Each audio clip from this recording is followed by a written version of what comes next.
study, and we're kind of stuck in a closed loop. So there are other ways of making causal inferences. I'm going to focus on the Mendelian randomization method.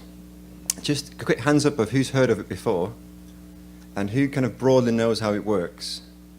Okay, so I'll skip this introduction in that case. That's just the history of where it kind of comes from and when it was first really introduced. The initial introduction required researchers to have data on the exposure, so how well educated are you, the genetics, as well as the outcome for each individual. So for each participant, you need to have all three measured. And missing data is going to be a problem if you haven't got that. But the latest editions allow you to get half the data from one GWAS study and half the data from another GWAS study, preferably with no sample overlap. So I'll talk about that in a bit more detail. But just to go back to the main concept, so the key kind of beauty about randomized controlled trials is not necessarily the fact that one group has more treatment than the other, because you can do that in an observational setting as well. The real beauty is the fact of randomization before the treatment is divided, and that means that every single other confounder or bias-creating factor will essentially be randomized. 50% goes in this arm, 50% goes in that arm. So it could be things like, hair color, skin color, parental effects, all sorts of things. Hello? Is that a battery issue or?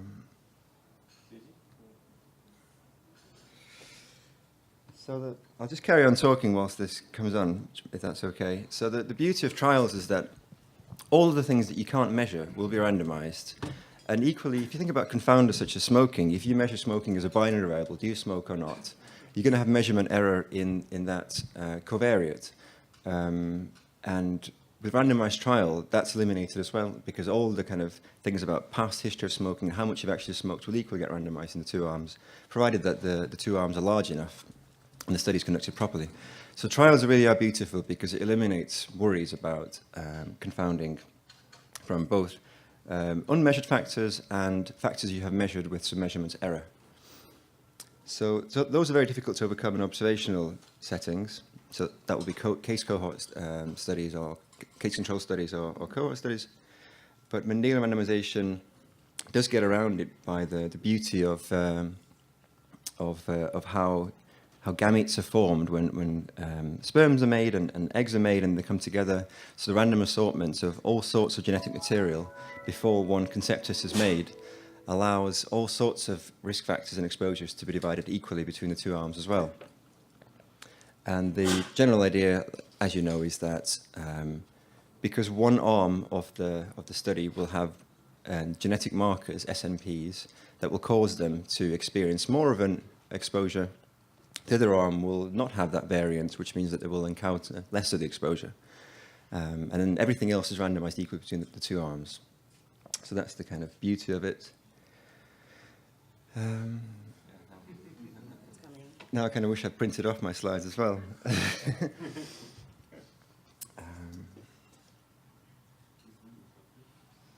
So who's heard of two-sample Mendelian randomization? That means you can take data from one GWAS study and data from another GWAS study. Hands up if you've heard of that method. Okay, so this is really easy for me.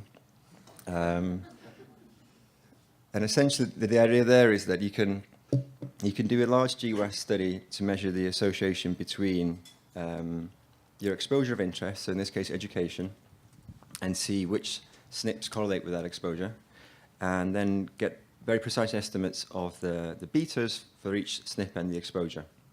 And then from another GWAS study, you can get data for estimates of the same SNP and the outcome. So you only use summary level data. You would not know details about the underlying participants themselves, but you'd have a very precise estimate that at a population level, people that carry these genetic variants tend to have more education, and also people that carry the same genetic variants tend to have either more or less heart disease or the same levels of heart disease. So it's a way of making population level inferences without having the underlying individual data. I think the PowerPoint was a bit faster.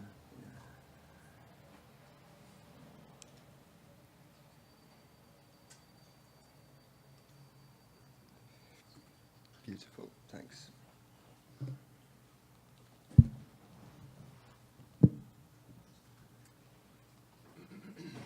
So the question I had and we came together with in the end was, is education a causal risk factor in the development of heart disease? And if so, can we also see associations with conventional CVD risk factors that might potentially mediate that association? It's not a formal mediation analysis, it's just the first quick look to see whether we can start thinking about the future mechanistic pathways. And I put some color coding here to help navigate all the different associations we're doing.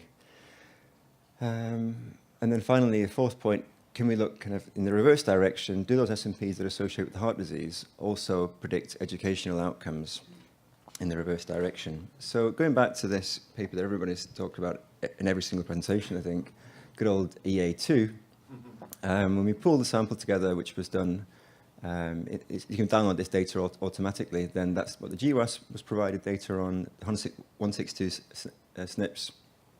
We've asked AC to kindly eliminate the sample overlap with cardiogram cohorts, so we've got about 50,000 less participants than in the original discovery and replications overlap sample. Just stand over here, it's probably easier. So we used that smaller sample to re-estimate the betas, but we took our instrument from the 162 that was originally discovered. So some people are thinking about using Mendelian randomization and causal inference with much larger numbers of SNPs, not just 160 that are very precise, but perhaps even thousands. And that's something we can discuss later as well. But in this case, we went for a more kind of conservative approach, trying to pick on the very key SNPs that we know are very strongly associated with education. So once you've thought about how big your instrument is and you've got the betas from a sample that's not overlapping, then the next step is to think about the heart disease outcomes. And that can be a little bit more problematic because ideally you want those 162 SNPs to be reported nicely in your cardiogram GWAS data sets. But unfortunately, only 4 of those SNPs are actually available. So then you have to think pragmatically about what kind of data you can get your hands on. So what we mostly got our hands on was data from either cardiogram and C4D, and then we meta-analyzed it ourselves, and it was done with a different chip rather than the broad metabo chip, so there are a few kind of holes there. So for those holes, we actually referred back to the cardiogram imputed data. But eventually, if the actual data on the key SNP of interest was not available in any of these methods or in the imputed data, we looked back for another SNP that was in linkage disequilibrium to the index SNP of interest. So we used these proxies. And we started off with the very kind of strong proxies where the R squared was more than 0.9. And then we looked for cardiac outcomes in these proxies. And if there wasn't any data available for the last 2 SNPs, we went back to a slightly weaker proxy, but that's still quite a good R squared of more than 0.8. So once we got this data about heart disease, we can plot the 2 estimates on a scatter plot and essentially conduct a bit of a linear regression. So here we are. And these are, again, weighted by the inverse variance. So estimates with more of a sample will have more of an effect on the mean slope in the end of the day. Another way of thinking about it is, if you think of each of these points as being SNPs, and they're actually having very small effects, at the end of the day, a 1 SD increase in education will take us to around about 0.1.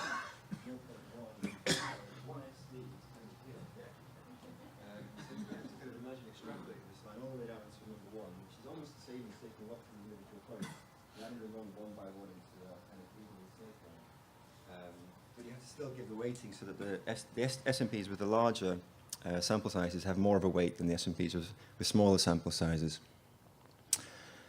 So that's our results from the conventional Mendelian randomization. We estimate that a 1 SD decrease in education, which is about 3.6 years of education, almost equivalent to a college degree, would, in this analysis, lower the odds of heart disease by about 33%. And that's a very strong level of statistical confidence as well. So the next question is to start thinking about pleiotropy, because it's a core issue that we really have to worry about with these causal inferences. This is the real issue of the day. And there are some other additional sensitivity analyses we can perform that give us some clues about pleiotropy. But I don't mean to make the claim that we know for sure. So these are just initial first steps. So I think there's still work to be done to try and work around pleiotropy methods if we can as well. But these are the initial tools we can start playing with. So if we eliminate that kind of classical estimate and think about which of these SNPs are more likely to be pleiotropic and which less, then it's plausible that the SNPs that are on the very outliers are probably more pleiotropic, whereas the SNPs in the middle are less likely to be pleiotropic and give us a more valid estimate. So these are called the so-called median weighted methods. And one way of thinking about it is that if you're more close to the median, then you give more weight, and if you're in the outliers, you give less weight. And by applying this method, we get a slightly different estimate, this time 0.70, so it's slightly weaker, but again, it's still remarkably similar, suggesting that these methods converge very similarly on the main outcome. And I think, George, you're going to talk a little bit more about these methods in detail? Or? Yeah. Okay, so I'll skip over the... I've only got 5 minutes left, I think, so I'll skip. So the second method we can apply is called MR-EGR, and the kind of concept here is that if you imagine a meta-analysis with lots of different small studies, these are all like small studies, and these studies here are less powered, so they've got smaller sample sizes, but here we've got some real big, nicely powered studies. What can happen in the literature is that you get some publication bias, and the people reporting estimates here are going to be perhaps more scattered towards the extremes, because there's essentially publication bias, so they publish all these big findings, but over here there'll be a gaping hole. Whereas if you look at the better powered studies, they tend to converge on the true estimates. So what can happen is that the studies down here, which are low quality, small and biased, will bias the whole overall estimate downwards. Whereas if you focus on the bigger quality studies, then the estimate will be more close to the null.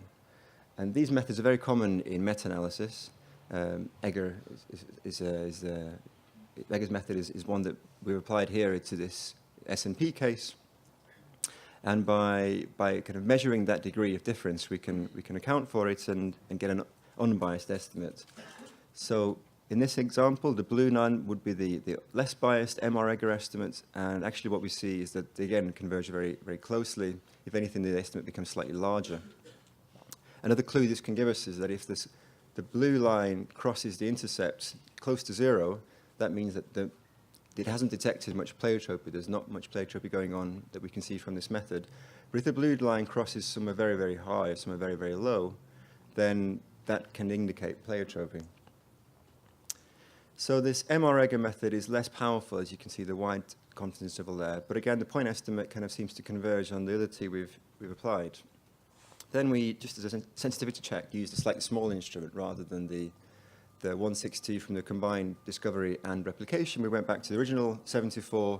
We removed 2 that were directionally discordant, but keeping them in brings the same results as well. And that gives, again, quite similar estimates, just slightly wider in precision because of the smaller power of the instrument. So quite kind of generally consistent results across these similar findings from slightly different sensitivity analyses. So we find some evidence with these methods that SNPs for education do associate with heart disease. We didn't really have that much observational data to compare it to because many observational studies report all-cause mortality or cardiovascular mortality, so we did some of our own observational analyses using data from NHANES and some prospective studies, and we've got a few estimates that again seem to line up with the causal estimates here. So that suggests that maybe the observational studies for all these 50 years have been getting the answer right, and they're less likely to be biased, which is an encouraging finding. Then thirdly, we thought about these conventional risk factors that may potentially mediate this association. This gets a little bit more complex because these data come from 6 different consortia measuring 10 different risk factors. So again, you want to try and find those 162 SNPs to be available in this consortia, here, but there'll be holes because of missing data. So you try your best to match everything up, but eventually there'll be some SNPs that you can't get outcome data on. So we dropped about 60 of the SNPs, and eventually we're left with a smaller instrument of 102 SNPs. And the take-home kind of results are here, suggesting that a 1 SD increase in education does seem to be associated with a much lower odds of smoking. That's a very large effect. The Then we've got some nicely robust findings for the kind of good cholesterol, which seems to increase in the anticipated direction. Triglycerides go down in the anticipated direction, and body mass index goes down in the right direction. Other measures here are also broadly in the anticipated direction, but the significance of them is weak or borderline. So, but the smoking by far, it seems to be the number one largest effect. If you look at that actual, how much that's going to change someone's health outcomes, that's a really big effect, whereas these three are slightly smaller. So some early kind of clues that potentially the classical risk factors may mediate some of that association. We also tried various multivariate Mendelian randomization models to see whether that can attenuate the association. And these, again, are just early looks because the measurement error, if you have more measurement error in education and less measurement error in diabetes, that's going to really give you chaotic results. So you don't want to interpret this with too much confidence, but just as a first quick look, if you again imagine that we've got this causal estimate to be 0.65 in the initial analysis, we've got some data about some risk factors. The question is, when we adjust for these causal effects, so we've got a main causal effect and smaller causal effects going that way, does that primary odds ratio begin to approximate 1? And if it comes down to 1, that means we've accounted for that primary association, and everything seems to be mediated via these CVD risk factor channels. And after this analysis, we got about up to 20% attenuation. And again, this is very early data, so maybe if we have more larger samples with less measurement error, we can bring this up to about 50% or 60%. But it still means that there may be some other pathways that we haven't got a grasp on, that we still need to identify and discover that could account for this causal relationship. And finally, looking at the kind of a reverse direction, which maybe isn't the right way of thinking about it, because it doesn't mean that somebody gets heart disease and then as a result doesn't go to college, because often people go to college age 20-ish and heart disease happens at age 50, so the temporal dimension isn't really appropriate to think of it in a classical reverse way. Rather, we think of it as, do children and adolescents that have this genetic predisposition to heart disease, that haven't really got any symptoms or manifestations yet, but they've got these genes that make them likely to get heart disease in the future, do they end up do those SNPs cause them to have less education? And that can again give us clues about pleiotropy. So if you imagine the initial analyses we did in step 1 was starting off with the top hits for education and then looking back to see whether they associate with the outcome. Here we did basically the opposite. So we start with the cardiogram top hits and we look back for the SSGAG for the outcome. And the bottom line here is no, there's no causal effects in the reverse direction. It's tiny and it's wide. And it doesn't seem to have any pleiotropy there either. So to conclude, we find, based on these analyses, which have their own assumptions and limitations, we find that the genetic predispositions towards longer education seems to be causally associated with a very large reduction, actually, in the risk of coronary heart disease. And even though it's difficult to rule out pleiotropic effects, because the methods we have are still kind of have their own weaknesses, the methods we've applied don't uncover any evidence for pleiotropy whatsoever. So the third point, just thinking outside of the results of this study, but looking at the wider literature, evidence from twin studies, natural experiments, etc., it seems, at least to us, plausible that in the absence of trials, and we can't wait 50 years, even if we were to start a trial study, we've got enough data available already to say that it seems plausible to think that if we were to raise education in a country, it's likely to lead to substantial health benefits. Those would have to be carefully monitored, but that's one of the kind of implications we'd like to make from findings such as this in conjunction with the wider literature. But the causal mechanisms are still very unclear, and it would be very nice to try to identify them, because that could lead to all sorts of interventions, whether that would be pharmacological targets for drug development or sociological interventions or policy interventions. So that would be something for the future. Just a big thanks to key colleagues in Bold and everybody else that took part in this crazy study. Thank you.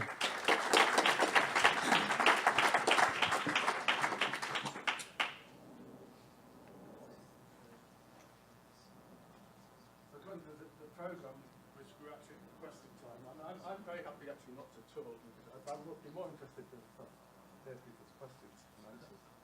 Because otherwise it's going to run out. Okay, I say I'm perfectly happy not to talk. And seeing as I can't work out anyway how to project, I'm probably not going to talk.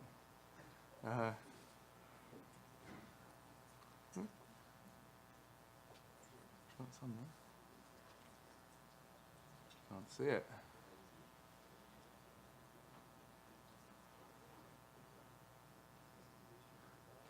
Do you know where you copied my PowerPoint over, didn't you? I can't. So my eyesight's gone.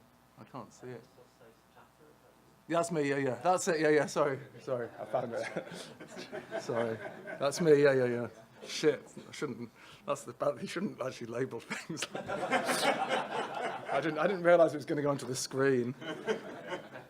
At least I didn't put bunch of losers chatter or something like that. Okay, so I'm going to talk about. Everyone's heard of Mendelian randomization, so I'm going to talk about approaches to it, approaches to try and strengthen inference. And so again, everyone knows the 3 IV assumptions. The one I'm going to focus on because the literature suggests that people know it, but maybe not fully understand the implications. The IV assumption 3 is that the genetic variant is independent of the outcome Y conditional on the exposure X. But this, sadly, if one actually does conditional exposure X, that means that the measured or unmeasured confounders become associated with the genetic variant. That is just absolutely standard collider bias. And that rather removes the beauty of Mendelian randomization. The whole point of it, as Taavi explained, is that the genes should be unrelated to confounders. And so the last thing you want to do, and sadly something one sees repeatedly done in Mendelian randomization studies, is that people adjust for the mediator and say that that's a test of exclusion restriction. Not only is it not a test of exclusion restriction because of measurement error, etc., it actually induces confounding. So it is very sad that about half the MR papers with individual level data do indeed adjust for that. So it's important to realise that to actually think through what the implications of the IV assumptions. Okay, so that's the first message. Everyone knows these IV assumptions, but a lot of the analyses one sees don't demonstrate that they're fully the implications of them are fully understood. If you actually want to find out whether this is actually fully mediating the effect of the genetic variant, you do a Mendelian randomization for mediation. You do a two-step Mendelian randomization where you use other instruments to instrument for X to see whether that then strength of association accounts for the association for your instrument of that you're actually utilising. So don't adjust for the mediator. Do not adjust for the factor that the variant is proxying for. To interrogate the potential pleiotropy. So first thing about pleiotropy is one sees that the word is very widely used, but there are many categories of pleiotropy. Well, let's say there's 2 simple, very straightforward categories of pleiotropy. One of them, when Grunenberg introduced the concept of pleiotropy in the 1930s, he referred to as spurious pleiotropy. It's also known as vertical or mediated pleiotropy. And this is where your genetic variant, say a genetic variant in the CRP gene, which influences CRP in a cis effect, that variant, if CRP then has downstream consequences, that is vertical or spurious pleiotropy. That of course, does not harm Mendelian randomization. It is Mendelian randomization because you're using the genetic variant to look at that form of mediation. Pleiotropy is only a problem if the genetic variant has another biological effect or a different biological pathway. Then that is a problem. Now, if you look at estimates in model organisms, etc., the degree of pleiotropy across the phenotypes, you see all these papers that make estimates of what's sort of vertical and horizontal. It depends on your sort of sample size because because the power to detect things which are mediated may be less. But the papers with titles like widespread pleiotropy across the genome for this factor, there's one American Journal of Human Genetics 4 years ago with that title, which gets regularly quoted. That is much of that is actually vertical pleiotropy, which is not a problem for Mendelian randomization. So these methods are introduced to look at horizontal pleiotropy. And the second point is that the pleiotropic effect has to influence your disease. So you've got a genetic variant that influences cholesterol, and you're worried about pleiotropy. If that genetic variant makes your hair pink, then that's not going to, well, people might give you a heart attack, I suppose. But unless pink hair gives you a heart attack, that's not a problem. So the pleiotropic effects both have to be horizontal pleiotropy and they have to have downstream effects on your outcome. And so a variant might be pleiotropic for one analysis, pink hair, I don't know, but the second effect might have an effect on some outcome but not other outcomes. So there's not just a sort of category of these variants are pleiotropic for this Mendelian randomization study, therefore the pleiotropic for all Mendelian randomization studies. It depends on the actual the mechanisms. So the first, the way to examine pleiotropies is with multiple genetic variants. So these are genetic variants in genes related to LDL cholesterol. It's 6 different genes, 9 variants. And here, this is the degree to which each variant is associated with lower LDL cholesterol. And this is the proportional risk reduction for coronary heart disease from two-sample Mendelian randomization. And you see that basically the effect of the variant on cholesterol translates into its effect on coronary heart disease. And what this is actually doing is, you could do the MR for mediation here, because you could take any one variant out, and then you could use the others to predict the effect of the cholesterol in that variant produces on coronary heart disease. And the straight line tells you that this is complete mediation. That's what this analysis says. And all you're doing here is you're just forcing this through the origin. That's the conventional inverse variance weighted meta-analysis approach. That's what you do. You force it through the zero. Now, when you have data like this, it could be that each one of these variants, which influences LDL cholesterol, then through completely independent effects for 6 of the genes, they're just different genes, and the pleiotropic effects won't magically relate to the degree to which the variants associated with LDL cholesterol, if it's not for a pathway related to LDL cholesterol. You must have perfectly balancing pleiotropies across all to generate this picture. That's the only way you could generate this picture. So you have two hypotheses. One is that LDL cholesterol is somehow causally involved in coronary heart disease. The second one is that God exists, and her entire purpose of existence is to generate situations which confuse us about LDL cholesterol, because there's no other hypothesis. Once you have 100 of these variants, the hypotheses become diminishingly low credibility, should we say. So that's the first approach. Now the second approach, MR-EGA, I'll probably describe it somewhat differently to how Taavi did. So the EGA test, if I discover the cure for cancer tomorrow, I get the cure for cancer, cures all cancer. When I die, my most cited paper will not be the cure for cancer, it will be the EGA test in meta-analysis, because sadly it took 10 minutes. It's a rather simple regression test, but that'll be slightly more than everything else I've put together. But anyway, all you do is you relax this having to go through the origin, and then the intercept is your degree of the degree of overall pleiotromy in an unbalanced direction, because the variants could be you could have it pleiotromy for each variant. All that does, if it balances, the overall effects of the pleiotropic effects of the variants in one direction is the same as the overall effects in the others. You just inflate your variance of your estimate. It has to be unbalanced, i.e. overall, if you add it up, it points in one direction. And your intercept is a measure of that unbalanced pleiotromy. And your estimate comes entirely from between variants. That's the point. It's a second order estimate. The estimate comes from the between variants difference in your exposure and your outcome. And that is MR-EGA. And the assumption that requires, I'll skip this as it should. The assumption that requires is what we call the inside assumption, which is the instrument strength is independent of direct effect. And all that says is that the assumption of MR-EGA will work if the effect of your genetic variants on LDL cholesterol is uncorrelated with their effects. Their horizontal effects, remember it's through a different biological pathway, is uncorrelated with their effects on the pleiotropic pathways which must influence coronary heart disease. Every variant, you might have 100% invalid variants, but as long as this assumption holds, then your estimate is still valid.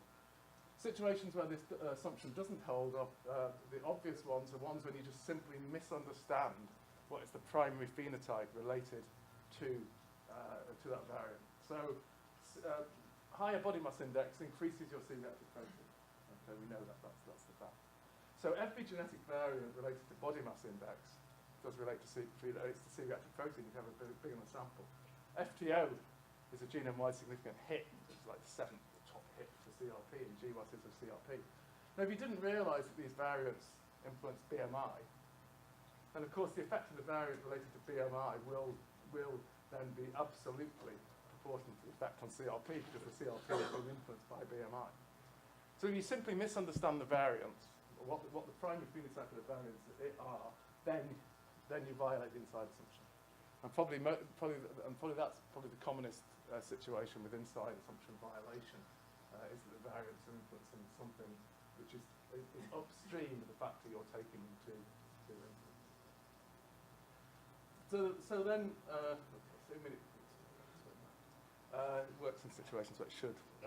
For example, with data on lipids, LDL cholesterol, HDL cholesterol, and triglycerides, if you do a naive IVW meta-analysis of the genetic variant effect on HDL and coronary heart disease, suggests that HDL does have a small protective effect. But if you actually do an MR-EGA, that is done with that, and allow the intercept to vary, the effect estimate becomes null, which is what the trials have shown. Good cholesterol, sadly, it's not good cholesterol. So you recover plausible answers with this in some situations. Now, one issue with MR-EGA is that IVs were introduced, as you all know better than me, partly for measurement error correction. So you think, well, that's fine, we measurement error correct. But you do get, the actual potential measurement error in the association of the genetic variant with the phenotype, that actually does lead to regression dilution bias. Now, these data come from GWAS is 150,000 people, and the actual variance is tiny. So in these situations, measurement error isn't a problem. But when you have genetic variants which come from smaller GWAS consortia or have smaller effects, etc., then the fact that there will be some error in what you think is the genetic variant effect, some error in the genetic variant effect on your intermediate phenotype will dilute the association. So you can correct that with just a simple simulation extrapolation approach, which is available here. And the second logical outcome of that is also what you want is variance with a large spread. Your regression estimation is going to be more reliable when there's a large spread along the x-axis of the associations of these associations. That's why it's great having the rare PCSK9 variant. But of course, if you've got 100 BMI variants, what you can do is combine the variants and make 20 instruments out of them and deliberately combine them to do the spread. And we've developed an algorithm which will produce the optimal selection, and then you can do permutations of it. And what you want to do is you want to maximize your I-squared statistics. So this is another statistic used in meta-analyses. In a meta-analysis, it's a heterogeneity statistic. It's really bad news having high I-squared. But in Mendelian randomization, you want to maximize your I-squared because you want to increase the variance between the size of the effects of the individual genetic variants on your exposure. So if you're interested in these approaches, then there's Jack Bowden's written, there's 2 recent papers. The stats and medicine one I would recommend, the framework for applying these regression approaches. So the next method we've introduced, it's out on bioRxiv, it'll be out in the International Journal of Epidemiology soon, is the Tolstoy estimator. Tolstoy, famously said, all happy families are alike, but each unhappy family is unhappy in its own way. And so we take this to think about this in terms of pleiotropy. The happy variants, the ones which aren't pleiotropic, will produce the same estimate. The unhappy variants would be pleiotropic, but they're extremely unlikely to have absolutely perfectly balanced pleiotropy, unless God exists. But then she might strike me down, so I better stop saying that. So this is basically a modal estimator. You imagine if you had infinite sample sizes and you had 100 variants with infinite sample sizes, you just look for your modal estimate. The one which has the largest number of individual variants pointing to it, that is the one which is most plausibly the causal effect. And so, but of course, so what you need to do, of course, is change bin sizes and permeate it. And this is published, you can look at this. This also recovers the HDL. The HDL is null, and it tells you that LDL cholesterol does cause coronary heart disease, etc. Okay, and that's called the zero modal pleiotropy assumption.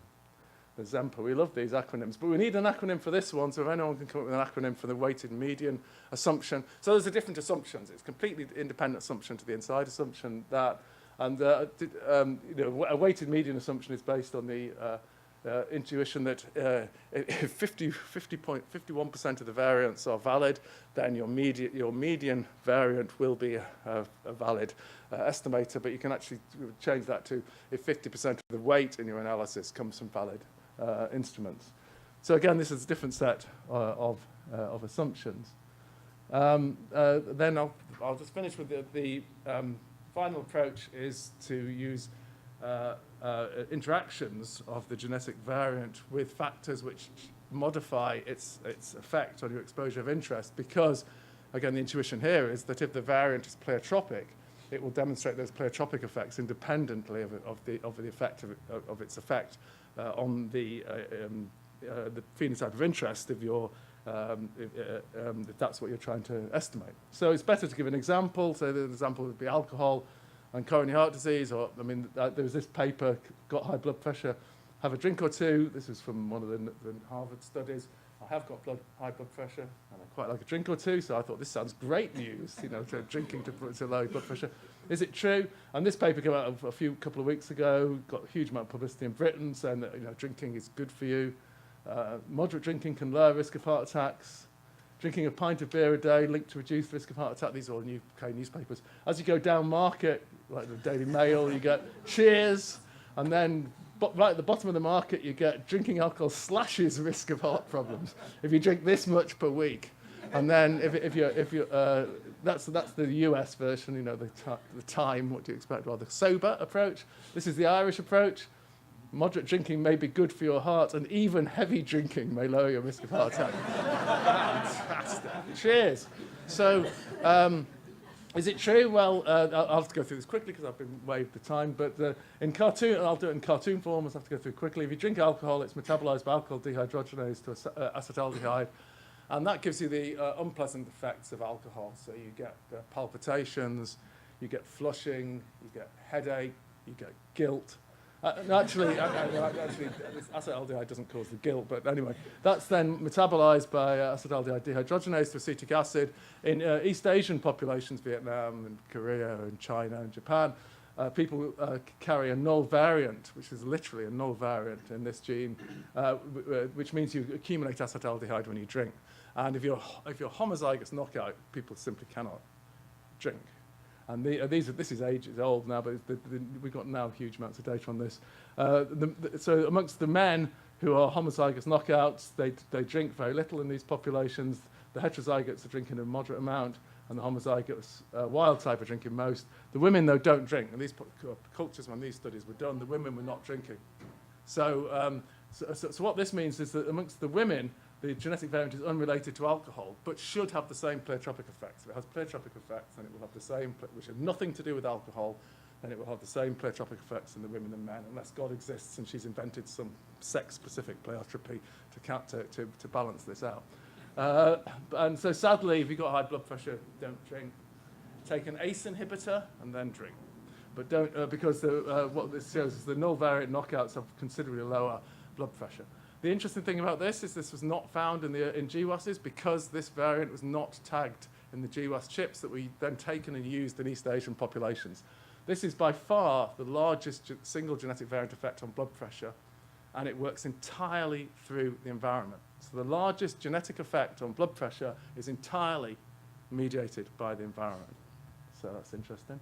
You can actually use this to estimate, we've just introduced this, you can then use the interaction as an estimator, because you know, so imagine this is the men, this is the women drinking, and then you actually just use the difference. So it's rather like the MR-EGA, and guess what? The intercept is your pleiotropy And this actually allows you to estimate the degree of plerotropy for individual variants. Now, now, of course, you can actually just search for. Well, you can use these are estimates that fit in with from other studies. These are estimates using that regression. This is the first paper using that approach. If anyone's interested, and it uses that regression approach to estimate the effects of blood pressure. You have assumptions. It's the constant pleiotropic effect. It's the COPE assumption here. The pleiotropic effect must be constant across your interaction factor, which you're using for interaction. But you can actually just mine for G by E. You've got Biobank. You can find your interactions in half of it and use them in the other half if they're reliable. Because as everyone here knows, an instrument does not need to be causal to be an instrumental variable. So if you're using your interaction as an instrumental variable, it doesn't need to be causal. It just needs to be reliable. So you can interact sun cream use with BMI, with the BMI risk score, and use that to predict the effects of BMI on outcomes. And these are the people who did all the work.